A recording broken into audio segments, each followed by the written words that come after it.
열매로 아는 나라, 요한계시록 20장 1절 2절, 요한계시록 19장 14절 말씀입니다. 또 내가 보매 천사가 무저갱의 열쇠와 큰 쇠사슬을 그의 손에 가지고 하늘로부터 내려와서 용을 잡으니 곧 옛 뱀이요 마귀요 사탄이라 잡아서 1000년 동안 결박하여 하늘에 있는 군대들이 희고 깨끗한 세마포 옷을 입고 백마를 타고 그를 따르더라. 요한계시록은 1장 예수 그리스도의 계시라 이렇게 우리가 알고 있고요. 예수님이 열어주는 책이다라는 말입니다. 2장 3장에는 7교회 7등잔대에 대한 이야기가 있습니다. 이기는 자는 이라고 동일하게 나와 있고, 그리고 성령이 교회들에게 하시는 말씀을 귀 있는 자들은 들어라 이렇게 되어 있습니다. 4장 5장에는 내생물 24장로 하늘 예배에 대한 이야기가 있습니다. 6장부터 9장에는 7인 7나팔에 대한 이야기가 있고요. 11장에는 두 증인 두 감람나무 두 등잔대에 대한 이야기가 있습니다. 14장에는 14만 4천 명 순결한 신부에 대한 이야기가 있죠. 16장부터 18장에는 7대접 음녀 짐승 심판에 대한 이야기가 있습니다. 19장에는 어린 양의 혼인잔치, 8절에 세마포 준비 이렇게 되어 있죠. 20장에는 영 안에서 첫째 부활에 동참한다 이런 말이 있고요. 21장 22장에는 생명나무 새 예루살렘 주님을 기다림 아멘 이렇게 되어 있습니다. 그 20장에는 영 안에서 첫째 부활에 동참한다, 생명책에 기록된다는 말이 있어요. 그러면 이제 어떻게 해야지 그렇게 되냐면 어린 양의 혼인잔치에 들어가야지 그렇게 되는 거잖아요. 그래서 19장에는 어린 양의 혼인잔치에 대해서 나와 있고요. 8절에 세마포 준비를 해야 된다 이런 말씀이 있습니다. 그리고 이제 16장부터 18장까지가 음녀짐승 심판인데, 그 음녀짐승 심판을 해야 신부가 나타나거든요. 그래서 이제 16장부터 18장까지가 음녀짐승 심판하는 겁니다. 그리고 19장에 이제 신부가 나타나게 되고 어린 양의 신부, 이제 혼인잔치를 하게 된단 말이죠. 그러니까 어떻게 보면 성경 전체에서 쭉 이제 성경책을 쓰다가 마지막 결론 부분에 도달하는 게 이제 19장 정도 되는 거예요. 19장이 이제 결론 부분에 도달하죠. 19장에 이제 도착하고 그다음에 20장, 21장, 22장 이렇게 해서 이제 성경을 마치게 되잖아요. 그러니까 어린 양의 혼인잔치가 어떤 면에서는 성경 마지막에 결론의 이제 중심부에 있는 거죠. 결론 부분의 중심부, 그게 어린 양의 혼인잔치예요. 그 어린 양의 혼인잔치를 이제 우리는 어느 날 가서 어린 양의 혼인잔치에 참여한다 뭐 이렇게 생각을 한단 말이에요, 보통 사람들이. 그런데 이제 제가 이제 성경을 보는 입장에서는 지금 설교를 듣는 사람들이 어린 양의 혼인잔치에 참여해야 된다 이런 말이고요. 그래서 그 말은 어디에서 이제 그 어린 양의 혼인잔치에 참여해야 되는 얘기면 교회입니다. 그래서 교회가 신부라는 것이 이제 드러나야 되고, 자기가 이제 그 교회라고 하는 그 신부에 포함돼야 어린 양의 혼인잔치에 들어간 것이다 이 땅에서. 그것이 없이 여기서 교회에서는 뭐 그런 신부 되려는 마음이 없는데 어느 날 하늘나라 올라가면 어린 양의 신부가 될 거야 라고 그거를 기대하고 사는 사람들이 많아요. 진짜 의외로 많습니다. 근데 그렇게 성경을 보면, 제가 성경을 보는 입장에서 볼 때는요, 굉장히 성경을 그 사람들이 오해하고 있는 것입니다. 왜냐하면은 성경에 그 두 가지를, 지금 이 땅에서 이루어지는 일과 하늘에서 이루어지는 일의 두 가지를 설명을 같이 알고 있어야 되는데, 우리는 이 땅에서는 그냥 이렇게 살다가 어느 날 천국에 가면 다 이루어질 거다라고 생각을 해요. 그러니까 그쪽만 본 거죠. 그러면 이 땅에서는 어떻게 해요? 이 땅에서는 크게 신경 안 쓴단 말이에요. 그냥 고생하면 고생하는 대로, 또 이런 생활하면 이런 생활, 저런 생활하면 저런 생활 하는 대로 이렇게 하다가 어느 날 거기만 가면 되는 거니까, 거기 가면 다 완성이 되니까 이렇게 생각한단 말이죠. 또 이제 예수님께서 이제 이 땅에 재림하시면 다 이제 바뀔 거야 라고 이제 생각하고 그렇게 한단 말이에요. 재림도 두 가지로 봐야 되거든요. 재림도요. 어떻게 보는 거냐면요, 예수님이 직접 재림하신다, 이것도 재림이잖아요. 그죠? 그런데 하나님의 성령께서, 예수님의 그 영이 우리에게 임하신다, 이것도 재림이잖아요. 예수님이 한번 오셨었잖아요.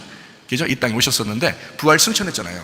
그러면은 그분이, 그 성령, 그 영이 우리에게 오시면, 우리에게 임하시면 그것도 재림이죠, 우리한테. 그래서 그걸 땅의 재림이라고 봐야 되는 거거든요. 이걸 땅의 재림이다. 그리고 이제 주님께서 오신다, 그것도 이제 재림이라고 볼 수 있는데, 먼저는 우리에게 임하셔야죠. 예수님의 영이 우리에게 임하셔야 그게 재림이란 말이에요. 그러니까 그거를 자세히 설명한 것이 이제 요한복음 14장, 15장, 16장의 말씀이에요. 요한복음 14장, 15장, 16장. 예수님이 이제 이 마지막에 이제 십자가 못 박혀 돌아가시기 전에 제자들에게 마지막 그 설교한 그 장면이죠. 그게 요한복음 14장, 15장, 16장 이렇게 설교하면서 그런 얘기를 이제 하신 거거든요. 그러니까 우리가 그런 걸 자세히 알고 보면 땅의 것하고 하늘의 것이 같이 있다는 것을 우리가 알 수 있는데, 요거를 이제 그 등한히 한단 말이에요. 제가 볼 때는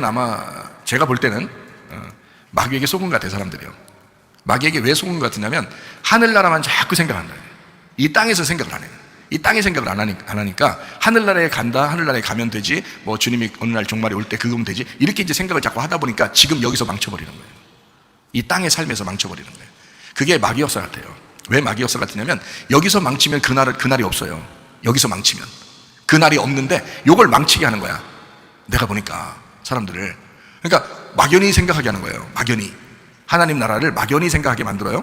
어느 먼 나라에 있는, 또 하늘나라에 있는, 뭐 이렇게만 생각하게 하니까 지금 이 땅에서 우리가 지금 교회 생활 하루하루가 이게 굉장히 중요한 건데 그거를 생각 못하게 하는 거예요. 그게 누가 그러겠어요? 마귀가 그러겠죠. 마귀가 이것을 이렇게 생각을 바꿔놓는 거예요. 그럴싸하잖아요. 사람들이 그럴싸하잖아요. 다 그럴싸하게 하는 거예요. 선악과 먹을 때도 그럴싸하게 해서 먹게 한 거거든요. 그러니까 그럴싸하잖아. 그러니까 보통 나도 그런 설교들을 많이 들어봤어요. 옛날에도. 어떤 그 막연한 그 천국에 대한 어떤 그 이미지, 그 생각, 이야기, 이래서 나도 그거에 대해서 연모함이 굉장히 있었단 말이에요. 근데 사실은 성경은 그것도 중요하지만 지금 여기서 말씀하는 것이 더 중요하거든요. 지금 우리 교회 생활하면서 예배드리고 설교 듣고 찬양하고 이게 지금 굉장히 중요하거든요. 내가 볼 때는 이게 훨씬 더 중요한데 요거를 무시하고 어느 날 그거 굉장히 중요한 날이라고 생각한다는 거죠. 근데 그 날은 사실 별로 중요한 날도 아니에요. 왜냐하면 여기서 합격을 하면 거긴 당연히 자동적으로 그냥 가는 나라거든요. 그 날은. 근데 여기서 불합격하면 그 나라는 못 가요. 아무리 사모했어도 소용없습니다. 이 땅에서 실패했기 때문에 그 나라의 그 날에 못 가. 그러니까 그 마귀는 그걸 조작하는 것 같아요. 마귀는 그걸 만들어내는 것 같아요. 그래서 막연한 어떤 휴거, 막연한 주님의 재림, 막연한 종말, 막연한 하늘나라 천국 이렇게 생각하게 만드는 것 같아요. 그거 아닙니다. 지금 교회 생활이 더 중요합니다. 아멘. 지금 우리가 예배드리는 이것이 더 중요합니다. 아멘. 여러분의 가정의 삶이 더 중요합니다. 아멘. 이것이 훨씬 더 기독교인이고 이게 진짜 그리스도의 삶, 이게 성경을 우리에게 주신 목적이 거기에 있는데 요거를 놓쳐버리고 막연한 것을 따라가는 사람들이 굉장히 많더라. 내가 보니까 그건 안 된다. 어떤 사람들은 구원받으면 다 끝나 이런 사람들도 있어요. 제가 그 연구해봐서 알아요. 구원받으면 다 끝나. 그래서 연구해봐서 아는데요, 진짜 구원받으면 다 끝날까요? 그렇지 않더라고요. 성경을 보니까 구원받으면 다 끝나는 게 아니더라고요. 구원받은 것은 기초에 불과합니다. 기본에 불과하고 첫 번째 한 걸음 내디뎠다 하는 것에 불과합니다. 더 중요한 것은 구원받았기 때문에 그 구원을 내가 이 땅에서 죽을 때까지 그 구원을 증명해 가며 살아가는 이것이 중요한 거죠. 다시 말하면 유월절 어린 양 예수의 피로 우리가 구원받았어요. 그들이 뭔가 해서 구원받은 게 아니잖아요. 유월절 어린 양의 피로 그냥 우리가 구원받았다라고 하는 것을 인식한 거고 믿은 것입니다. 그렇게 믿었을 때는 이 사람들이 이제 그때부터 첫 출발 한 걸음을 내디뎌야 된다는 거예요. 어디로 내디뎌? 홍해바다를 건너는 거죠. 홍해바다를 건너서 내디뎌요. 그래서 문 밖으로 나오고 그 다음에 홍해바다를 건너고 그 다음에 문제는 이제 뭐냐면 광야 40년이에요. 그 광야 40년이 우리 인생이라고요. 우리 교회 생활이고요. 그럼 그 광야 40년을 견디는 사람이 얼마나 됐을까? 나올 때는 애굽에서 나올 때는 다 나왔어요. 애굽에 한 명도 안 남기고 구원받은 사람은 다 나왔거든요. 근데 광야에서 다 멸망받았다고요. 그러면 어디가 더 중요했었다는 얘기예요? 광야에서 지키는 것이 더 중요했었던 거죠. 나올 때는 다 같이 나왔어요. 다 같이 구원받았다고 자기들 하나님 믿는다고 다 나온 거란 말이에요. 그런데 광야에 나와서 거기서 40년 지내는 동안에 2명 빼놓고 나머지 다 죽었어요. 그거는 이 교회 생활에서 지금 너희가 죽을 때까지의 그 생활에서 요단강 건너가 만나리 할 때까지의 그 생활에서 너희가 지금 그 믿음을 지키고 있느냐 하는 그거거든요. 그게 훨씬 더 중요해요. 그래서 예배 드리는 거 아닙니까 우리가? 유월절 어린 양 예수의 피로 구원받았다, 어린 양의 피로 구원받았다, 애굽의 홍해바다를 건너간다. 그때까지만 해도요 성경 한 번도 몰랐습니다. 이 사람들이 성경 있어서 나온 거 아니에요. 그냥 나가자니까 나간 거예요. 자기들 나가서 가나안 땅 준다고 하니까 그래서 나온 거란 말이에요. 야, 너희들 예수 믿으면 천국 가 해서 나온 거란 말이에요. 여러분이 세상에 살고 있는데 예수 믿으면 천국 가 그래서 나온 거잖아요. 교회까지. 그러니까 이렇게 나온 거라고. 이건 누구나 다 나왔어요. 이거는 문제는 진짜 교회 생활은 어디에 있었냐면 광야 생활에 있었던 거예요. 광야 생활에 있었는데 거기서 진짜 생활한 사람하고 진짜 믿음의 생활한 사람하고 가짜 믿음의 생활한 사람하고 구분이 되더라는 겁니다. 거기에서 구분되더라는 거예요. 그러니까 아무것도 안 하고 우리 어차피 구원받는 겁니다. 천국도 아무것도 안 하고 어차피 천국 가는 거예요. 근데 문제는 광야 생활에서는 그건 버티기란 말이죠. 변함없는 믿음을 가지고 너희가 뭔가 행한 게 아니라 뭔가 행하지 않는 그 마음의 믿음 있잖아요. 유월절 어린 양의 피의 그 믿음, 그 나를 위해서 대신 죽은 그 어린 양의 피의 믿음을 가졌다고요, 이 사람들이. 근데 이것을 끝까지 버티게 하는 것은 누가 해야 되면 내가 해야 되는 거예요. 그걸 버티게 하는 거예요. 지금 우리가 구원받아서 교회 나와가지고 지금 죽을 때까지 요단강 건너서 만나리 할 때까지 그때 삶은 내가 살아야 되는 거거든요. 다른 사람이 대신 살아주는 거 아닙니다. 어린 양 예수의 피가 흘린 것은 내 대신 누군가 죽었어요. 내 대신 예수님이 죽으셔서 나를 구원했잖아요. 근데 문제는 그 다음부터 내가 살아야 된다는 거지. 내가 살아가는데 그 믿음을 지키고 있느냐 하는 거거든요. 여러분 천국에 뭘로 간다고 그래요? 믿음으로 간다고 그래요? 행함으로 간다고 그래요? 믿음으로 간다고 그래요. 그리고 행함이 없는 믿음은 가짜라고 그렇게 하죠. 그죠? 그 행함은 누가 살아야 된다는 걸 얘기하는 거예요. 내가 살아야 된다는 걸 얘기하는 거잖아요. 그러면은 보세요. 자, 믿음으로 총 간다는 얘기인데 그게 광야 40년 동안 아침, 점심, 저녁 먹으면서 40년 동안을 1년이 365일입니다. 거기다가 곱하기 40이에요. 그 40년 동안을 자기가 행함으로 살아가야 되는 거예요. 자기가 그 믿음을 지키는 그 믿음으로 간다는 거지. 생각해보세요. 믿음이라는 게 뭔데요? 믿음이라고 하는 건 피스티스, 피스티오라는 단어인데요. 그거는 변함없이 끝까지 유지한다는 게 믿음이란 뜻이에요. 그게 피스티오라는 믿음입니다. 자, 너희가 마음에 예수 그리스도를 믿고 너희가 예수를 믿고 구원을 받으면 멸망하지 아니하고 영생을 얻게 될 것이다 라고 하는 말이 거기가 어떤 단어겠어요? 믿고라는 말이 그 믿으면이라는 단어가 어떤 거겠어요? 피스티오입니다. 네가 믿으면 이란 말이거든요. 그 네가 믿으면이라는 이것이요, 한 번 딱 믿으면 그럼 총 간다라고 생각하는 사람이 얼마나 많은지 몰라요. 지금 한 번 믿으면 총까지라고 생각하는 사람이 얼마나 많은지 몰라요. 자, 어린 양 예수의 피를 우리가 안 믿었습니까? 예수 믿었죠. 근데 그것을 유지하는 믿음이 있단 말이에요. 그건 내가 해야 된다고. 그 믿음을 유지하는 믿음, 오늘도 지켜내야 되고 내일도 지켜내야 되고 그걸 버티는, 그걸 인내함으로 내가 버티고 지켜내야 되는 건 내가 해야 된단 말이에요. 다른 사람이 해주는 게 아니라고요. 그래서 예수님도 어떻게 못 해주는 거야 우리한테. 예수님이 우리를 구원하시는 그 믿음은 첫 번째 십자가에서 이루어진 거라고요. 그 다음에 광야 40년은 내가 그 믿음을 지켜내야 된다고. 이해가 되십니까? 그게 영생이라고 한 거지. 그 믿음이 영생이라고 한 거지. 믿지도 않는데 천국 간다? 한번 믿었으니까 너는 영원히 천국이다? 아니 그러면 지킬 필요가 없지. 여기 교회 나올 필요도 없고 한번 예수 믿었으면 끝난 건데. 그렇잖아요. 예배 드릴 이유가 뭐 있어요? 춥고 덥고 이러면.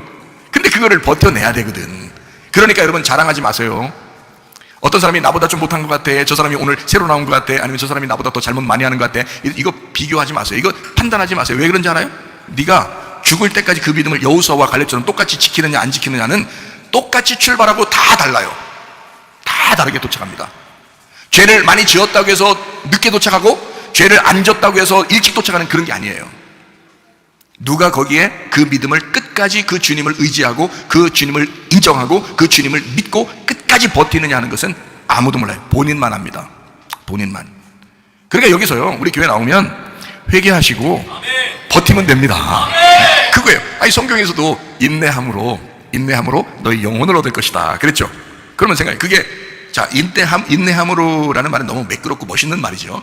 인내함으로 너희 영혼을 얻을 것이다. 아멘. 정말 좋은 거야. 이렇게 생각하지만 그거를 솔직히 우리끼리 얘기하는 말로는 인내함으로 영혼 얻을 것이다라는 그 인내함이 어떻게 하는 거예요? 인내함이 어떻게 하는 거예요? 쉽게 얘기해서 우리끼리 얘기하는 거로 말하면 버티기 쉽잖아. 마음에 확 와닿잖아. 버티기구나. 버티기. 내가 버텨야 되겠다. 버티는 거구나. 이거 여기서 버텨나가는 거구나. 이거예요. 그거 버티는 거를 가지고 인내한다 그러는 거거든요. 여호수아와 갈렙은요, 광야에서 뭐 큰일 한 거 없습니다. 모세 따라다니면서 그냥 있었어요. 그냥 그 있는 거예요. 그저 있는 거예요. 거기서 버티고 있는 거예요. 그 사람들 두 사람이 간 거예요. 나머지는 어떻게 했어요? 안 버텼어요. 때마다 원망하고 짜증내고 그냥 기분 나빠하고 때마다 쓰러지고 그냥 때마다 유혹당하면 넘어지고 때마다 그러는 거예요. 안 버티는 거야. 못 버틴 거예요. 근데 여호수아와 갈렙은 버텼다고요. 그러니까 버텨나가는 거야. 예배 드리는 것도 버텨나가는 거야. 교회 나오는 것도 버텨나가는 거예요. 기도하는 것도 버티는 거예요. 한번 자기가 결심하고 주님 앞에서 내가 이렇게 살겠습니다 하면 그것도 버티는 거예요. 끝까지 버티는 거, 이게 인내하는 거란 말이에요. 우리 버티는, 자, 그러니까 인내함으로 영혼 구원 받읍시다 라는 거 다른 말로요, 버텨서 구원 받읍시다. 이게 똑같은 말이에요. 그걸 믿음이라 그러는 거예요. 믿음으로 총간다 그러는 거지. 뭐 얼마나 했다고 총가요? 우리가 무슨 하나님 앞에 나 이만큼 했으니까요 하나님 인정해 주시고요, 나 이러니까 총 보내줄 거죠? 이렇게 총갈 사람 한 명도 없어. 인간은 버티는 거야. 그 믿음을 끝까지 지켜내는 거야. 하나님, 내가 믿습니다. 주님 믿습니다. 내가 주님을 인정합니다. 끝까지 주님 안에서 내가 살겠습니다. 그게요, 쉬운 거 같죠? 안 쉬워요. 다니엘이 사자굴에 들어가는 것보다 더 어려운 겁니다. 다니엘의 세 친구가 용광로 속에 들어가는 것보다 더 어려운 겁니다. 왜? 이건 매일 지켜야 되거든. 이거는 매일의 선택에서 지켜야 돼. 이거는 내 인생 죽을 때까지 계속 지켜내야 되는 일이란 말이에요. 이게 더 어려운 선택이고 이게 더 어려운 순교죠. 순교 한번 그냥 목 한번 딱 잘려서 죽는 거는 하루에 끝나. 한 번에 끝나. 오히려 쉬워. 근데 오늘 버티기는 오늘 목을 잘라야 돼. 오늘 내 목을 날려버리고 예수님의 머리로 살아야 돼. 내일 또 내 머리를 잘라버리고 예수님의 머리로 살아야 돼. 내일 모레 또 내 머리를 잘라내고 예수님의 머리로 살아야 돼. 이거를 평생 죽을 때까지 한다고 생각해봐. 이게 믿음이라고 한다면 이게 쉬운 거냐고. 차라리 한 번 목 잘리고 죽는 게 낫지. 그렇잖아요. 이거는 죽을 때까지 반드시 내 머리를 날려버려야 돼. 그러니까 이것은 억지로 버틴다고 버티는 게 아니야. 주님의 힘이 있어야 돼. 주님의 능력이 필요한 거예요. 그래서 말씀과 기도로 거룩해진다. 말씀과 기도로 능력이 임해야 가능한 것입니다. 이거는요, 그냥 버텨 내 힘으로 버티는 게 아니다. 하나님의 능력이 임해야 된다. 이거 자기 힘으로 못하는 거예요. 다니엘이 그때 당시에 사는 그런 것보다 더 힘든 거예요. 다니엘의 세 친구가 그때 용광로에 들어가는 그 믿음보다 훨씬 더 강력한 믿음이 필요한 거예요. 이게 지금 우리 살아가는 게요. 그러니까 보통 정신 가지면 안 되니까 여러분, 결심하고 눈 부리부리하게 하고 말해요. 결심하고 끝까지 내가 한번 버텨보리라. 그게 영혼의 구원 얻는 방법입니다. 이렇게 머리 쓰고 이렇게 할 수 없어요. 요리조리 피해서 지름길 같은 거 가는 거 없어요. 오직 한 길이에요. 예수 그리스도 안에서 그 능력 가지고 살아가는 거예요. 하루하루 버티는 겁니다. 그러니까 오늘 하루를 주님과 함께 내가 동행하고 있는가? 내가 오늘 주님과 함께 동행하고 싶다. 그리고 내가 오늘 하루 주님과 동행하고 있는가? 그리고 마지막 저녁에는 내가 오늘 주님과 동행했습니다. 감사합니다. 내일도 하나님 나를 도와주세요. 내일 일어나서 하나님 오늘도 내가 하루를 주님과 동행하며 살고 싶습니다. 중간에는 주님 내가 주님과 동행하고 있으니 감사합니다. 마지막 저녁에는 자면서 하나님 오늘도 감사했습니다. 주님과 내가 동행하게 해주셔서 고맙습니다. 내일도 하나님 나를 도와주십시오. 이렇게 하루하루를 순교하는 마음으로 살아가는 게 이게 그리스도인들 생활이라고요. 막 이렇게 찌든 거 아니라고요. 저는 매일 이제 교회 와서 기도하는데요. 누가 시켜서 하는 게 아니라 그냥 하고 싶어서 하는 건데, 와서 아침에 와서 기도하면서 제가 그랬어요. 눈물이 다 나더라고요. 그냥 내가 무엇이 간데, 나 같은 사람이 무엇이 간데, 주님이 이렇게 은혜를 베풀어 주셔서 주님을 알게 하고 이렇게 살아가게 하니 얼마나 감사합니까? 하나님 내가 어떻게 살았으면 좋겠습니까? 하나님 내가 오늘도 어떻게 살았으면 좋겠습니까? 하나님이 원하는 게 무엇입니까? 하나님 내가 어떻게 살았으면 좋겠어요? 하나님 오늘 나를 통해서 뭘 원하십니까? 내가 오늘 아침에 와서 기도한 기도 제목인데요, 기도하는데 하나님이 저에게 응답을 주셨습니다. 내가 너에게 크게 바라는 거 없어. 내가 널 다시 부를 때 내가 너에게 원하는 게 있었어. 먼저 알아? 항상 기뻐하기를 원했어. 쉬지 말고 기도하기를 원했어. 범사에 감사하기를 원했어. 그거 내가 원한 거야. 너 그렇게 살아줬으면 좋겠다. 네가 평생에 그렇게 살아줬으면 좋겠다. 주님이 원한 게 그거였다고요. 저를 그때 부르실 때도 그랬고, 그래서 제가 안식을 누리고 평안을 누리고 기쁨이 있었다고요. 요즘에 하도 우여곡절이 많고 이렇게 인생 살아가는 동안에 하도 이렇게 좀 복잡한 일도 많고 자꾸 이런 일도 터지고 저런 일도 터지고 그러니까 마음이 좀 심란하고 복잡하고 이럴 때도 있었거든요. 사람이 그렇잖아요, 살다 보면은. 그래 내가 하나님 앞에 눈물도 나고 그래서 하나님 앞에 기도했더니 하나님이 네가 나를 정말 믿잖아. 네가 나를 믿잖아. 그러니까 그냥 기뻐하며 살아. 기뻐하며 감사하면서 살아. 계속 기도하면서 살아. 그게 하나님의 뜻이야. 그게 나를 믿는 거야. 내가 원하는 건 그거야. 그렇지, 맞아요 아버지. 아버지가 원하는 게 그거지. 아들에게 원하는 게 그거지. 즐겁게 살기를, 기쁘게 살기를, 감사하며 살기를, 기도하며 살기를 아버지가 원하지. 그거 원하는 거지. 맞아요 아버님. 저를 그렇게 부르실 때 그렇게 말씀하신 거 저도 아는데 참 제가 좀 심란한 게 있고 그런 게 좀 있었어요. 그런데 하나님 다시 내 마음에 평안을 주시고 내 마음에 안식을 주시고 내 마음에 여유를 주시고 그렇게 살겠습니다. 하나님 그렇게 살겠습니다. 정말 감사하더라고요. 다시 저를 일깨워 주시고 다시 저를 부르실 때 그 마음을 다시 알게 하니까 너무 기쁘더라고요. 너무 감사하더라고요. 오늘 하루도 하나님 주님과 동행하면서 살겠습니다. 그거예요 여러분. 이게요, 자 나를 날마다 죽이는 거고요. 그게 나의 순교라고요. 하루하루의 순교라고요. 그죠? 자 주님 뜻대로 내가 살고 싶어요. 주님이 원하는 게 뭐예요? 주님 오늘 원하시는 게 뭡니까? 그렇게 나를 순교하는 거예요. 그날, 그죠? 오늘도 순교하는 거고 내일도 순교하는 거예요. 한 번에 딱 끝나고 인생 딱 마친다면 오히려 쉽죠. 그래서 우리 보고 어떻게 해요? 너 죽을 때까지 계속 살아야 돼. 근데 믿음은 꼭 지켜야 돼. 그럼 어떻게 지켜야 된다는 거예요? 내 힘으로 어떻게 지켜요? 주님의 힘으로 지켜야죠. 그러니까 주님에게 물어볼 수밖에 없고 기도할 수밖에 없죠. 주님 나를 통해서 원하는 게 무엇입니까? 주님이 원하는 것들 내가 살고 싶습니다. 내 뜻은, 아버지의 뜻은 네가 기뻐하는 거야. 네가 감사하는 거야. 네가 기도하는 거야. 나하고 계속 교통하는 거야. 그거예요. 하나님이 원하는 거 나에게 다른 거 바라는 게 별로 없어요. 하나님이 그거 바라시는 거예요. 그러면 나한테만 그걸 바라실까 하나님이? 내가 설교하는 사람인데? 그러면 그 얘기를 오늘 아침에 하나님께서 나에게 응답을 주셨다면 내가 그냥 가만히 있을까? 아니죠. 설교 시간에 뭐래도 하겠지, 그런 말들을. 그죠? 그럼 하나님이 그런 말들을 하게 한다면 그럼 하나님이 여러분에게도 그걸 원하신다는 것입니다. 하나님은 저를 통해서 그 말씀을 하시면서 여러분에게도 그걸 원하신다는 거예요. 너희들 너무 힘들게 살지 마. 네 생각대로 사니까 너무 힘든 거야. 나에게 모든 걸 맡겨. 네 마음에 평강하게 살아야 하고, 네 마음에 안식이 오는 대로 살아야 되고, 네 마음에 진정한 자유가 있도록 살아야 돼. 그러려면 주님과 교통해야 돼. 주님 안에서 평안이 있어야 돼. 그러면 네 마음이 평강할 거야.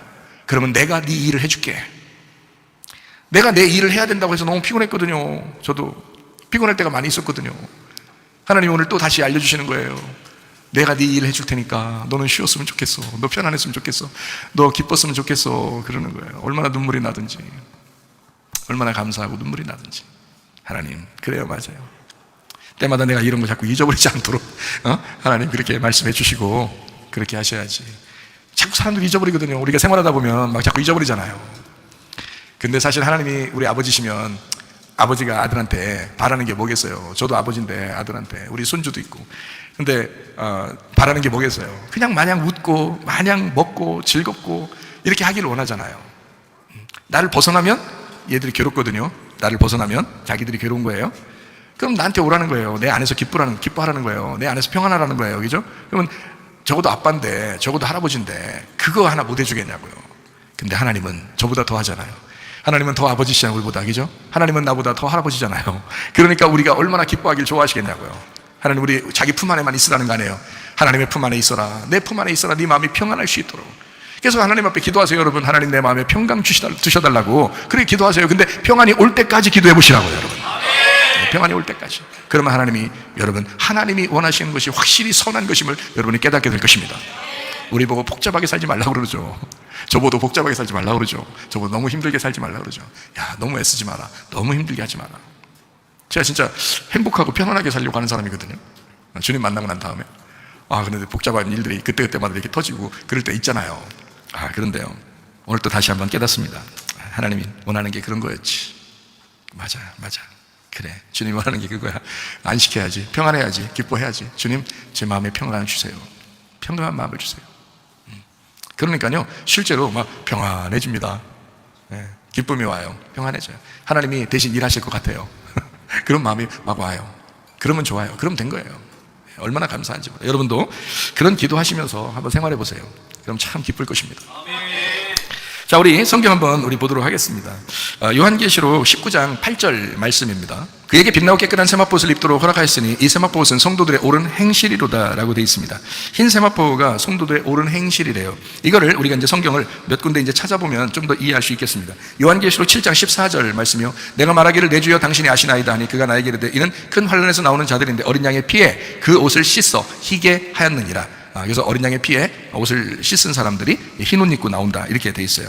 시편 45편 13절 14절 말씀입니다. 왕에 따른 궁중에서 모든 영화를 누리니 그의 옷은 금으로 수놓았도다. 수놓은 옷을 입은 그는 왕께로 인도함을 받으며 시종하는 친구 처녀들도 왕께로 이끌려 갈 것이라, 이렇게 돼 있습니다. 금으로 수놓은 옷을 입는데요. 이사야 61장 10절 말씀입니다. 내가 여호와로 말미암아 크게 기뻐하며 내 영혼이 나의 하나님으로 말미암아 즐거워하리니 이는 그가 구원의 옷을 내게 입히시며 공의의 겉옷을 내게 더하심이 신랑이 사모를 쓰며 신부가 자기 보석으로 단장함 같게 하셨습니다. 하나님이요, 우리를 그냥 막 영접하는 게 아니고요, 이렇게 아름다운 옷을 입혀주시고 영접한대요. 이런 옷 입어야 되잖아요.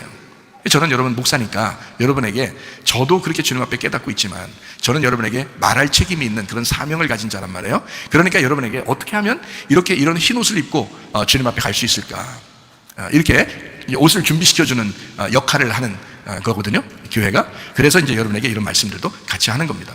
마태복음 22장 12절 말씀입니다. 이르되 친구여 어찌하여 예복을 입지 않고 여기 들어왔느냐 하니 그가 아무 말도 못하다. 우리 혼인잔치에 가려면요, 예복을 입어야 돼요. 그냥 아무렇게나 누더기 옷 입고 갈 수 없습니다. 그럼 쫓겨나요. 예복을 입어야 된단 말이에요. 그러니까 옷을 입는 거니까 이 옷을 준비시켜서 여러분에게 옷을 입게 만드는 곳이 바로 교회입니다. 이것을 여러분에게 같이 나누는 거죠. 고린도전서 6장 10절 11절 말씀입니다. 도적이나 탐욕을 부리는 자나 술 취하는 자나 모욕하는 자나 속여 빼앗은 자들은 하나님의 나라를 유업으로 받지 못하리라. 너희 중에 이와 같은 자들이 있더니 주 예수 그리스도의 이름과 우리 하나님의 성령 안에서 씻음과 거룩함과 의롭다 하심을 받았느니라. 너희가 탐욕적이잖아, 정욕적이잖아, 너희들 도둑놈 같잖아. 근데 너희들이 그랬었잖아. 근데 이런 사람들이 예수 그리스도의 이름과 우리 하나님의 성령 안에서 씻음과 거룩함과 의롭다 하심을 받았느니라. 그러니 여러분, 어떤 옷을 입고 살아야 되겠어요, 여러분? 옛날 여러분의 그 성품, 그런 옷을 입고 살아야 되겠어요? 아니면 지금 그리스도의 옷을 입고 살아야 되겠나요? 지금 이 씻은 옷, 거룩한 옷, 의롭다 하는 옷을 입고 살아야 된다는 거죠.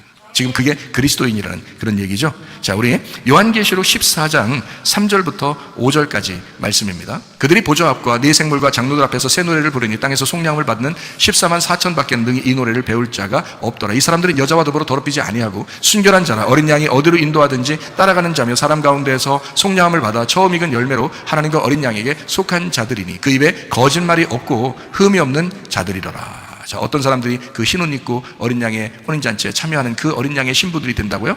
거짓말하지 않는 사람들, 깨끗한 옷을 입은 사람들, 주님을 변함없이 따라가는 사람들.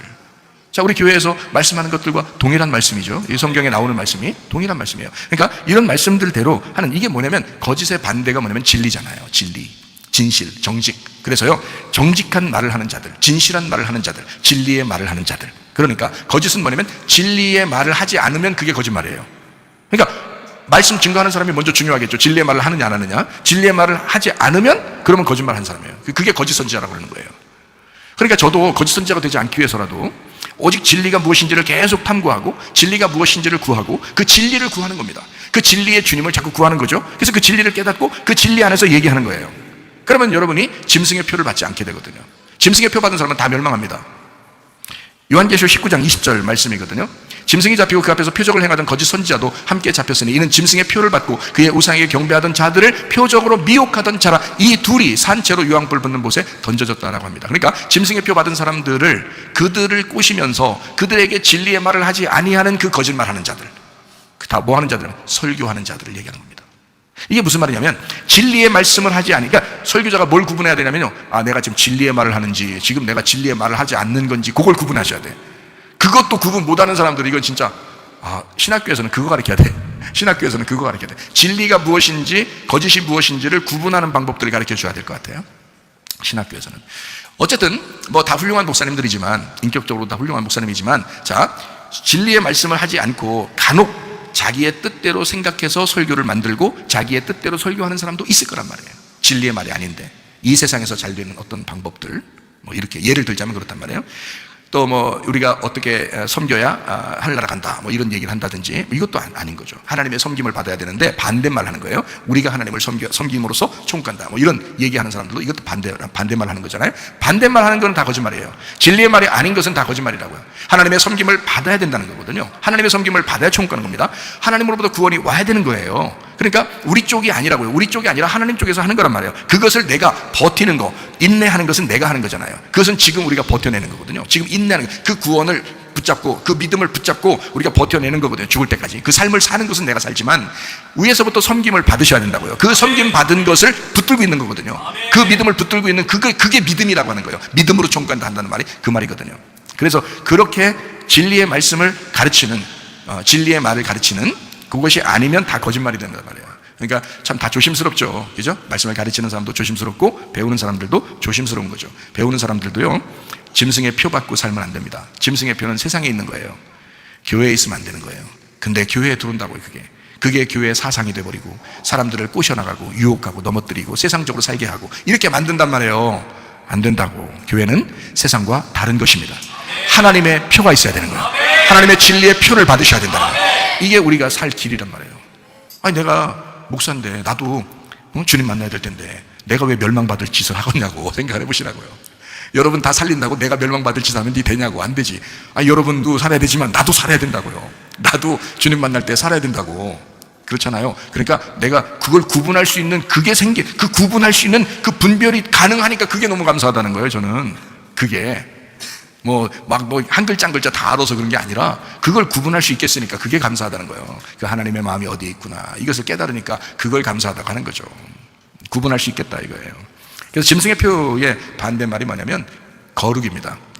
짐승의 표의 반대말이 진리라는 거예요. 그 겸손이라는 겁니다. 그러니까 짐승의 표는 뭐겠어요? 짐승의 표를 가진 것은 탐욕이죠, 정욕이죠, 음란이죠, 교만이죠, 욕심내고 막 그러는 거죠. 거짓말이죠. 이게 다 짐승의 표라고. 이게. 그럼 우리는 어떻게 해야 돼요? 짐승의 표 반대말로 살아야 되니까 진리의 말씀으로 살아야 되잖아요. 진리가 돼. 진실해야 된다. 음란에서 벗어나 거룩해야 된다. 욕심에서 벗어나 우리 자신이 욕심이 없는, 탐욕이 없는 자가 돼야 된다. 겸손한 사람이 돼야 된다. 이런 거거든요. 그게 거룩한 하나님의 백성들이다. 이렇게 이야기하는 것입니다. 자, 요한계시록 19장 14절 말씀입니다. 하늘에 있는 군대들이 희고 깨끗한 세마포 옷을 입고 백마를 타고 그를 따르더라 이랬습니다. 여기도 분명히 하늘에 있는 군대들은 어떤 옷을 입는다? 희고 깨끗한 세마포 옷을 입고 백마를 탄다 이렇게 됐어요. 희고 깨끗한 세마포시죠? 백마 탄다 이렇게 돼 있잖아요. 다 하얀색이잖아요. 하얀색. 여기 이런 하얀색 아닙니다. 이런 하얀색 아니에요. 제가 봤어요. 제가 봐서 이거는 뭐 이런 하얀색입니다 이렇게 말하지 않는다는 거죠. 이건 빛나고 깨끗한 세마포 옷이 있어요. 그거는 본 사람만 아는데 투명한 색입니다. 색이 없어요. 그러니까 원래는 색이 없어요라고 썼어야 되는데 여기 성경에요. 이제 그 직접 본 사람들이 썼어야 되는데 그렇지 않고 그냥 성경에 흰색이라고 하는 것은 다른 게 섞이지 않았다라고 해서 흰색을 쓴 거예요. 근데요 원래는 흰색이 아니고 투명한 색이다. 그러니까 빛나고 깨끗한 투명한 색깔이다. 이렇게 해야지 정답입니다. 그게 직접 보면 알아요. 투명한 색이에요. 근데 속이 안 보여요. 속이 안 보이는 투명한 색깔입니다. 그렇게 빛나고 깨끗한 천사의 옷이 있어요. 그것을 입고 주님을 따라간다. 하늘나라에는 그 옷을 입게 돼 있어요. 그러니까 그 옷이 무엇인지를 우리가 또 발견해야 되잖아요. 그래서 성경에 빛나고 깨끗한 흰옷, 또 흰말 이런 거에 대해서도 우리가 좀 보고 그리고 이제 마지막 말씀을 정리합니다. 자, 요한계시록 4장 4절 말씀입니다. 보좌에 둘러 24보좌들이 있고 그 보좌들 위에 24장로들이 흰옷을 입고 머리에 금관을 쓰고 앉았더라. 14장 14절 말씀이요. 또 내가 보니 흰 구름이 있고 구름 위에 인자와 같은 이가 앉으셨는데 그 머리에 금멸류관이 있고 그 손에는 예리한 낫을 가졌더라. 흰 구름이 나옵니다. 15장 6절이요. 7재앙을 가진 7천사가 성전으로부터 나와 맑고 빛난 세마포 옷을 입고 가슴에 금띠를 띠고, 이거 딱 정답 같은 말씀이에요. 여기 희다고 안 써놨잖아요. 그죠? 희다고 안 써놨잖아요. 그러니까 투명하다고도 안 써놨지만 희다고도 안 써놨어요. 그죠? 원래 우리가 생각하는 흰색하고 다른 거거든요. 달라. 흰색은 불투명한 거잖아요. 흰색 자체가 불투명하다고요. 근데 그게 아니고 빛난 세마포 옷, 그러니까 투명한 빛나고 깨끗한 세마포 옷 이렇게 해야 맞죠. 맑고, 그래서 아마 맑고 이게 투명하고 빛나고 깨끗한 세마포 이렇게 해야 정답 맞는 얘기입니다. 하여튼 그런 옷이에요. 자, 19장 8절 말씀입니다. 그에게 빛나고 깨끗한 세마포 옷, 여기도 흰색이라고 안 했는데요. 이게 참 맞는 말들이죠. 빛나고 깨끗한 세마포 옷을 입도록 허락하였으니 이 세마포 옷은 성도들의 옳은 행실이로다 이렇게 되어 있습니다. 자, 20장 11절 말씀이요. 또 내가 크고 흰 보좌와, 여긴 희다고 했죠. 흰 보좌와 그 위에 앉으신 이를 보니 땅과 하늘이 그 앞에서 피하여 간대었더라 라고 흰 보좌라고 되어 있습니다. 자, 그러니까 어쨌든 맑고 투명한 옷 아니면 희다 이렇게 표현했어요. 희다라고 하는 것은 색깔이 섞이지 않았다는 얘기고, 투명하다라고 하는 것은 완전히 깨끗하고 맑다는 얘기를 하는 겁니다. 그러니까 하나님이 어떤 분이냐? 맑으신 분이에요. 하나님 맑으신 분입니다. 여러분, 우리가 흐리멍텅하게 사는 사람은 주님과 교통하기 어렵습니다. 맑아야 돼요. 애기들 보세요. 애기들, 하나님이요 애기들 정말 좋아합니다. 애기들하고 정말 교통하기를 원하시는데 하나님이요 애들 눈을 보세요. 애기들 눈이요. 애기들 눈이 어떻게 보여요? 애기들 눈이 어떻게 보여요? 검은하게 보이죠? 검은색. 한국 사람들은 검은 눈이니까 검은하게 보이겠죠? 근데요 애기들 눈 보면서 야, 네 눈 검은하다 이렇게 하는 사람 없어요. 다 뭐라 그래요? 애기들 눈 보고 참 맑다, 참 투명하다, 참 깨끗하다 이러나요? 뭘 얘기하는 거예요? 그 눈을 보면서 참 애들이 순수하고 깨끗하다는 것을 눈으로 얘기하는 거예요. 그죠? 그거예요. 하나님은요 맑으신 분입니다. 깨끗하신 분입니다. 누구하고 대화하길 좋아한다고요? 애기들하고 대화하길 좋아해요. 애기들이 아마 가끔 천사도 보고 아마 그러는 것 같은데요. 애기들은 말은 안 해서 그렇지 말할 때쯤 되면 벌써 안 보이고요, 말하기 전에만 보여주는 특징이 있어요. 참 이상해. 천사들도 보고 그러는 것 같은데 어쨌든 하나님은 그런 걸 좋아해요. 애기들은 아마 태어나서 얼마 있는 애기를 다 총갑니다. 애기들은요. 얼마나 그 눈이 맑은지 몰라요. 깨끗하고 투명한 맑은 하나님이 그러신 분이에요. 그게 정결하다. 하나님은 정결하신 분이다. 그거를 다른 말로 거룩하신 분이다 이렇게 하는 거예요. 하나님은 깨끗. 그래서 더러운 놈들하고는 상대 안 하는 거예요, 여러분. 더러운 짓 하지 말아야 되는 게, 왜냐면 하나님이 깨끗하니까 그런 거예요. 하나님이 너무 맑고 깨끗하니까, 그 영이 너무 맑고 깨끗하니까 더러운 짓 하는 놈하고는 대화 안 해요. 그냥 우는 사람하고 얘기해요. 우는 사람하고. 우는 사람은 어때요? 눈이 맑아져 안 맑아져? 많이 울면 눈이 깨끗해져.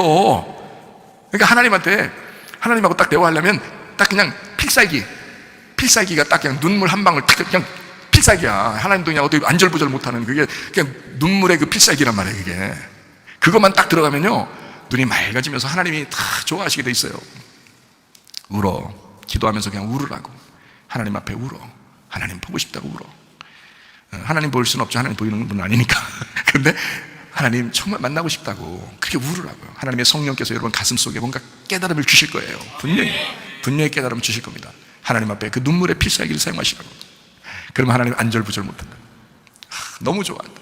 눈이 맑아지고 깨끗해져. 하나님은 그렇게 거룩하시고 깨끗하시고 맑으신 분이다. 요거를 여러분이 기억하시면 좋습니다. 로마서 13장 12절 14절 말씀입니다. 밤이 깊고 낮이 가까웠으니 그러므로 우리가 어둠의 일을 벗고 빛의 갑옷을 입자. 오직 주 예수 그리스도로 옷 입고 정욕을 위하여 육신의 일을 도모하지 마라 했습니다. 그러니까 빛의 갑옷을 입어야 된다. 빛의 옷을 입어야 된다. 그게 뭐냐? 주 예수 그리스도로 옷 입어라. 그러니까 주 예수 그리스도가 빛이라는 거지. 그래서 빛의 옷을 입어라. 주 예수의 옷을 입어라. 이렇게 했잖아요. 그러니까 주 예수가 빛이라는 거죠. 그러니까 우리 어둠의 일을 벗어야 된다. 그게 정욕적이다. 그게 탐욕적이다. 그거 벗어라. 그리고 맑은 깨끗한 그 빛의 옷을 입어야 된다. 그 그리스도의 옷을 입어야 된다. 그리스도라는 옷을 입어야 된다. 그게 빛의 옷이에요. 나는 어둠이잖아. 난 어둠이잖아. 그래서 예수님을 입는 거예요. 그러면 빛의 옷을 입는 거라고 이렇게 나오잖아요. 그죠? 에베소서 6장 11절 13절 말씀입니다. 마귀의 관계를 능히 대적하기 위하여 하나님의 전신갑주를 입어라. 그 전신갑주. 그러므로 하나님의 전신갑주를 취하라. 이는 악한 날에 너희가 능히 대적하고 모든 일을 행하는 위해 서기 위함이라. 너희가 악하잖아. 어둠이잖아. 너희들 전신갑주 입어야 돼. 전신갑주 입으면 하나님 앞에 바로 설 수 있어. 전신갑주. 빛의 갑옷을 입으면 하나님 앞에 바로 설 수 있어. 예수 그리스도라는 옷을 입으면 주님 앞에 바로 설 수 있어. 어차피 우리는 다 도찐개찐이야. 다 죄인이야. 다 어둠이야. 근데 전신갑주 입고 빛의 갑옷을 입고 주 예수로 옷을 입으면 그러면 아무도 우리를 심판할 수가 없어요. 주님 만날 수 있단 말이에요. 주님 앞에 갈 수 있단 말이에요. 그게 우리가 교회 다니는 목적 아니겠습니까? 사무엘하 6장 2절 말씀입니다. 다윗이 일어나 자기와 함께 있는 모든 사람과 더불어 바알레 유다로 가서 거기서 하나님의 궤를 메어 오려 하니 그 궤는 그룹들 사이에 좌정하신 만군의 여호와의 이름으로 불리는 것이다. 만군의 여호와의 이름, 이게 여호와의 궤라는 거예요. 그게 옷이에요. 그리스도의 옷. 그리스도의 옷을 입어야 된다. 이 말은 언약궤를 입어야 된다는 말이고 말씀을 입어야 된다는 말이고 그게 예수의 이름이라는 거예요. 여호와의 이름을 입어야 된다. 여호와의 빛난 옷을 입어야 된다. 주님의 빛난 옷, 그게 여호와의 이름이야. 그게 다른 말로 뭐라고? 언약궤라고. 그 하나님의 말씀을 입으라고. 그 하나님의 말씀으로 살으라고. 그게 여호와의 이름으로 살으라는 말씀입니다. 그게요 빛난 깨끗한 세마포시예요. 그러니까 요한계시록에서는 빛나고 깨끗한 세마포시지만 여기 사무엘하 6장 2절에는 언약궤로 나온 거죠. 그게 여호와의 이름으로 나온 거죠. 이것이 이제 이해가 된다 이 말이에요. 저는 그게 확 이해가 된단 말이에요. 여러분이 혹시 이해가 안 되시는 분이 들으면서 일단 다 이해가 되겠지만 혹시 이해가 안 되면 하나님 앞에 이 문제도 하나님 앞에 기도해 보세요. 목사님은 이게 확 와닿아서 이해가 된다는데 아니 분명히 단어도 틀리고 빛나고 깨끗한 세마포하고 여호와의 이름하고 이 언약궤 단어가 다 틀린데 어떻게 이걸 왜 언약궤를 여호와의 빛나고 깨끗한 세마포시라고 그러고 빛나고 깨끗한 세마포시 여호와의 이름이라고 그러고 여호와의 이름이 어떻게 이렇게 되느냐. 여호와의 이름을 입으라고 그러는데 언약궤를 입으라고 하는데 목사님은 이게 확 와닿지 않는다. 확 와닿게 해달라고 기도해 보세요. 오늘 와닿을 것입니다. 네, 저는 확 와닿아요. 이게 와닿아요. 그래서 그 말씀으로 제가 살아가고 있습니다. 자, 말씀을 정리합니다. 요한계시록 20장 2절 말씀입니다. 용을 잡으니 곧 옛 뱀이요 마귀요 사탄이라 잡아서 1000년 동안 결박하여. 자, 용을 잡았더니 이게 뭐라고요? 어떤 놈이라고? 뱀이라고요. 그게 그 뱀이 뭐라고요? 마귀라고요. 마귀가 뭐라고요? 사탄이라고요. 그러니까 용이나 옛 뱀이나 마귀나 사탄이나 다 같은 놈이네. 그죠? 그러면 여기서 용은 안 보이잖아요. 마귀 안 보이죠. 사탄 안 보이죠. 근데 하나 보이는 게 하나 딱 있어. 뭐예요? 뱀이 어디서 보였어요? 그 옛날 뱀이잖아. 처음 뱀이잖아. 처음 뱀이 어디서 보였어요? 창세기 3장에 보였죠. 창세기 3장에 아담과 하와에게 선악과를 먹이려고 유혹한 뱀이 옛 뱀이거든요. 그러면 그 놈이 누구라고? 용이었다고. 어디에서 나오는 거예요? 용은 요한계시록에 나오는 거라고요. 용이 짐승에게 힘을 주잖아요. 그죠? 그 용이 뱀이었단 말이에요. 그 뱀이 결국 마귀란 말이에요. 그 마귀가 사탄이네. 그러니까 창세기 3장에 나와 있는 게 요한계시록에 나와 있는 용하고 같다는 거예요? 틀리다는 거예요? 같다는 거예요. 그러면 이 뱀이라는 놈이 죽었어? 안 죽었어요? 안 죽었어. 계속 내려오고 있다는 얘기예요. 그죠? 성경의 창세기부터 요한계시록까지의 그 기간 동안에 계속 내려오던 거 있다면 지금까지 내려올까 안 내려올까? 계속 내려오고 있다는 거죠. 그러니까 용은 마귀요 사탄이요 옛 뱀이다. 변함없이 내려오고 있다. 변함없이. 자, 사람 봐요. 나무하고 열매가 있어요. 제가 이거를 여러분 우리 교회 정말 여러분 사랑하는 여러분 성도들에게 이걸 정말 제가 전해주고 싶어요. 여러분 구원받아 천국 가고 싶잖아요. 구원받아 천국 가는 게 어떻게 하는 거냐면 이렇게 하는 거예요. 잘 들어봐요. 나무가 있고 열매가 있습니다. 그러면 이 두 개가 다 중요하죠. 나무도 중요하고 열매도 중요합니다. 그런데 나무에서 분명히 이 나무가 어떤 나무인지를 뭘로 알 수 있어요? 열매로 아는 거예요. 그러니까 이 나무의 결과물은 열매에서 나타나는 거예요. 그렇죠? 이 나무의 결과물은 열매에서 나타난다고요? 열매는 나무가 살아있다는 걸 증명해내는 거고요. 그렇죠? 그러니까 나무에서 열매가 나타난다. 이걸 한번 잘 생각해 봐요. 자, 짐승이 있습니다. 짐승이라는 나무가 있어요. 그러면 누구하고 대적할까요? 어린 양이라는 나무하고 대적합니다. 그러면 짐승의 열매가 있을 거 아니에요. 나무니까, 이놈이 나무니까 열매가 있을 거 아니에요. 그러면 열매가 있는데 그 열매는 뭘로 나타날까요? 짐승의 열매는 뭘로 나타날까요? 음료로 나타납니다. 음료로. 그게 요한계시록이에요. 그러면 어린 양이라는 나무가 있어요. 그럼 어린 양의 열매는 뭘로 나타날까요? 신부로 나타나는 겁니다. 그렇겠죠? 그러니까 음료하고 신부하고 대적하는 거고요. 짐승하고 어린 양하고 대적한다 이렇게 돼 있죠. 그렇죠? 그러니까 짐승이라는 나무를 타고 있으면 열매가 음료로 나타나게 돼 있는 거고요. 어린 양이라고 하는 분을 만나면 신부가 되게 돼 있습니다. 이렇게요. 나무가 어떠하냐에 따라서 열매로 나타나는데 이 어린 양이라고 하는 나무는 열매라는 신부를 통해서 완성이 되는 거예요. 자, 짐승이라고 하는 것이 아무리 막 활개를 쳐도요, 뭘로 이 세상을 유혹하냐면 음료가 유혹하는 겁니다. 그러니까 음료를 통해서 나무라는 짐승이 살아나는 거예요. 음료를 통해서. 그러니까 여러분, 자, 여러분과 제가 신부인 교회잖아요. 우리를 통해서 누가 드러나야 되겠어요? 어린 양 대신 예수님이 드러나야 되겠죠? 그거예요. 이걸 드러내야 되는데 우리가 열매가 썩어 있고 열매가 나타나질 않아. 그러면 나무가 잘못됐든지, 그죠? 나무가 올바르다면 나라는 열매에서는 반드시 나타나야 되겠어요. 예수라는 열매가, 그죠? 반드시 나타나야 되겠죠? 바로 그겁니다. 자, 그래서 성경에는 마태복음 7장 16절을 한번 보겠어요. 그들의 열매로 그들을 알지니 가스나무에서 포도를 또는 엉겅퀴에서 무화과를 따겠느냐. 17절, 이와 같이 좋은 나무마다 아름다운 열매를 맺고 못된 나무가 나쁜 열매를 맺나니. 18절이요, 좋은 나무가 나쁜 열매를 맺을 수 없고 못된 나무가 아름다운 열매를 맺을 수 없느니라. 19절이요, 아름다운 열매를 맺지 아니하는 나무마다 찍혀 불에 던져지느니라. 20절이요, 이러므로 그들의 열매로 그들을 알 것이다 라고 되어 있습니다. 23절도 봅니다. 그때 내가 그들에게 밝히 말하되 내가 너희를 도무지 알지 못하니 불법을 행하는 자들아 내게서 떠나가라 하리라. 이렇게 되어 있습니다. 그러니까 나무에 문제가 있으면 열매는 반드시 잘못 나오게 되어 있고요, 나무가 올바른 나무라면 반드시 열매는 좋게 나오게 되어 있습니다.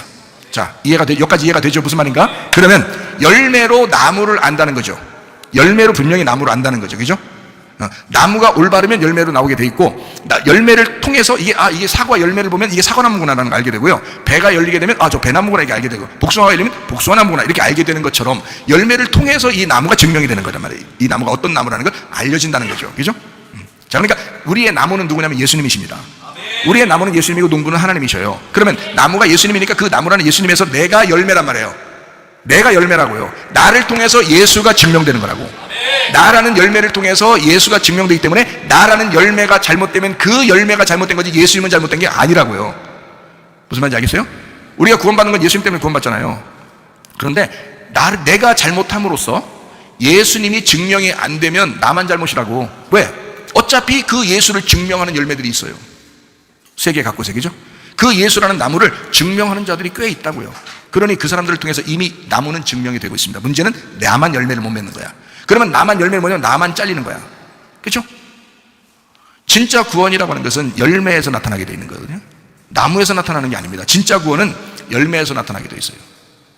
나무가 어떠하냐에 따라서 열매로 나타나는 것입니다. 이게 구원이거든요.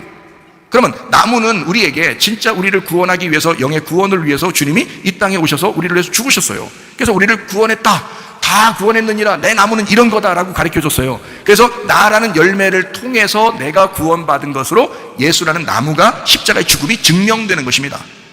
그렇죠? 예수의 그 부활이 나를 통해서 증명이 되는 거잖아요. 나의 열매를 통해서. 그죠? 그러니까 예수가 내 속에 열매를 내가 못 맺으니까 성령님으로 들어와서 내 속에 성령의 열매를 맺혀나가는 것입니다. 근데 성령이 안 들어오면 무슨 열매를 맺겠어요?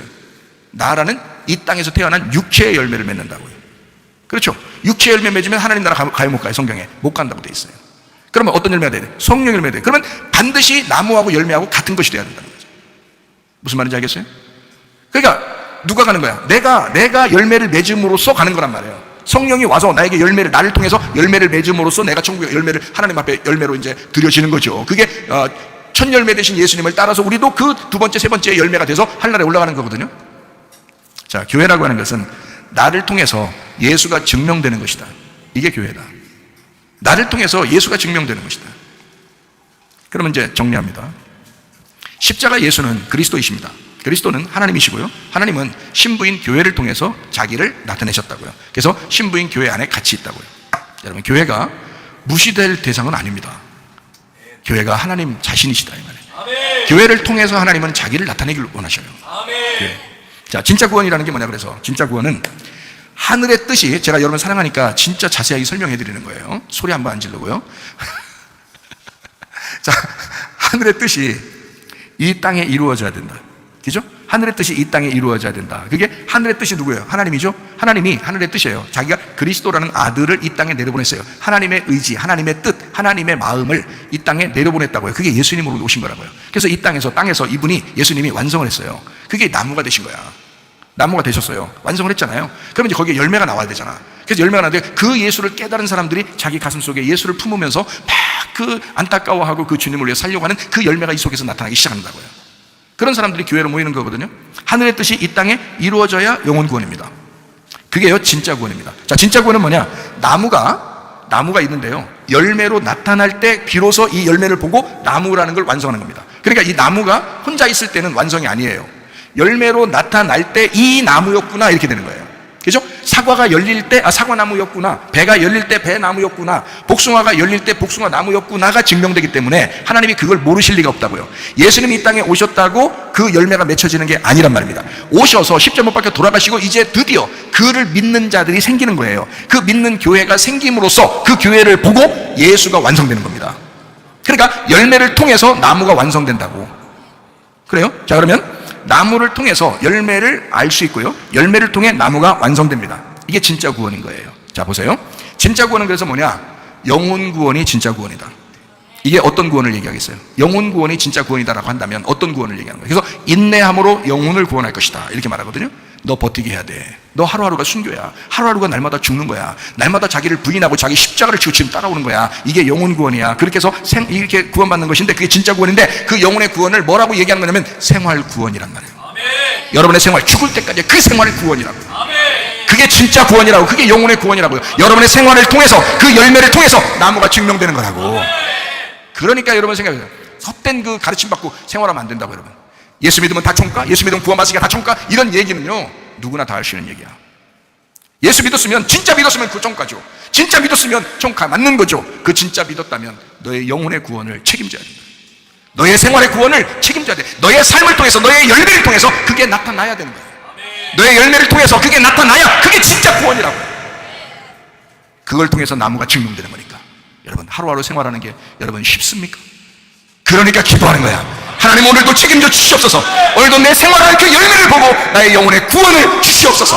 오늘도 내 생활을 통해, 내 열매를 통해 나무를 증명하기를 원합니다. 예수 그리스도와 증명된, 나를 통해 증명되는 내 생활을 하게 하옵소서. 오늘도 영혼의 구원의 열매를 맺게 하옵소서. 날마다의 그 생활을 통해서 그 영혼의 구원이 완성되는 거란 말이에요. 그게 진짜 구원이라고요. 열매가 안 나타나는데 나무가 어떤 나무인지 알아요? 아니에요. 열매가 나타나야 그게 무슨 나무인지 아는 거야. 예수는 자기를 나타내고 싶은데, 자기를 드러내고 싶은데, 하나님의 아들을 자꾸 자랑하고 싶은데, 하나님은 자기의 뜻을, 자기의 아들을 자꾸 나타내주고 싶은데 열매가 안 나오는 거야. 열매가, 그 사람에게 열매가 안 나오는 거야. 그러면 예수가 그 사람에게 안 나타난 거죠. 그러면 예수가 없는 거야. 그 속에 예수가 그 속에 없는 거야. 그러니까 여러분, 하루하루가 우리의 영혼의 삶을 위하여, 생활의 그 구원을 위하여, 영혼의 구원을 위하여 날마다 살아가는 그 열매를 통해서 예수 믿는 것이 증명이 되는 것입니다. 예수 믿음이 증명된다. 그것이 구원이다. 그러니까 열매를 통하여 나무를 알 수 있다. 너의 영혼의 구원이 진짜 예수 안에서의 구원이다. 너의 삶의 열매를 통해 하나님은 구원을 확인할 것이다. 이런 겁니다. 열매 없이, 그러니까 열매 없이 사람들이, 기독교인들이 살다가 내가 그냥 뭐 이렇게 살아도 저렇게 나 예수 믿잖아, 그러면 그거요, 막연한 겁니다. 막연한 거예요. 여러분의 생활, 가정생활을 왜 조심해야 되는지 알아요? 왜 교회 생활을 철저하게 이렇게 해야 되고 조심해야 되는지 알아요? 여러분의 열매니까요. 이게 여러분의 열매니까. 이게 삶이니까. 이게 예수가 여러분 속에 있다고 하는 그 열매잖아요. 그 열매를 봐서 그 여러분 속에 예수가 진짜 있는지 없는지가 확인된다고요. 그게 구원이라고. 막연히 예수 믿고 천국 간다 이런 말이 아니고, 죽을 때까지 날마다 순교하는 각오를 가지고 영혼의 열매를 맺으시다가 주님 만나시기를 바랍니다. 기도하겠습니다. 우리 한 목소리를 기도합니다. 기도할 때 하나님, 나의 열매를 통하여 우리 주님이 드러나게 하옵소서. 하나님, 영혼의 구원을 위하여 내가 살기를 원합니다. 진짜 구원받고 살기를 원합니다. 기도합니다. 우리 하나님 아버지의 사랑과 은혜를 감사를 드립니다. 하나님 진짜 구원받게 하옵소서. 영혼의 구원받아 살게 하옵소서. 우리의 열매를 통하여 하나님 그리스도 예수의 열매를 통하여 그리스도가 드러나게 도와 주시옵소서. 우리 속에 예수의 죽음과 부활이 확실하게 증명되게 도와 주시옵소서. 비염 떠나갈지어다, 아토피 떠나갈지어다, 위장병 떠나갈지어다, 어지럼증 사라질지어다, 두통은 사라질지어다, 류마티스 관염 떠나갈지어다, 어깨통증 사라질지어다, 어디스게 목디스게 떠나갈지어다, 심장병 온전해질지어다, 각종 종양 암덩어리 떠나갈지어다, 감기몸살 온전해질지어다, 협착증 사라질지어다, 건선피 온전해질지어다, 이병 사라질지어다, 자가면역 질환 온전해질지어다, 식감 사라질지어다, 유리개석 떠나갈지어다, 우울증 불면증 환자의 두런불안 초조 다 떠나갈지어다, 음란조직 도질 미용 욕심병 다 떠나갈지어다. 하나님 그리스도의 열매가 우리를 통하여 나타나게 하옵소서. 우리 교회가 그리스도의 열매가 되게 하옵소서. 예수님 존귀하신 이름 받들어 기도 올리옵나이다. 아멘. 주님 감사합니다. 우리 하나님 아버지 함께 하시고 사랑하심을 믿습니다. 우리 하나님 도와주옵소서.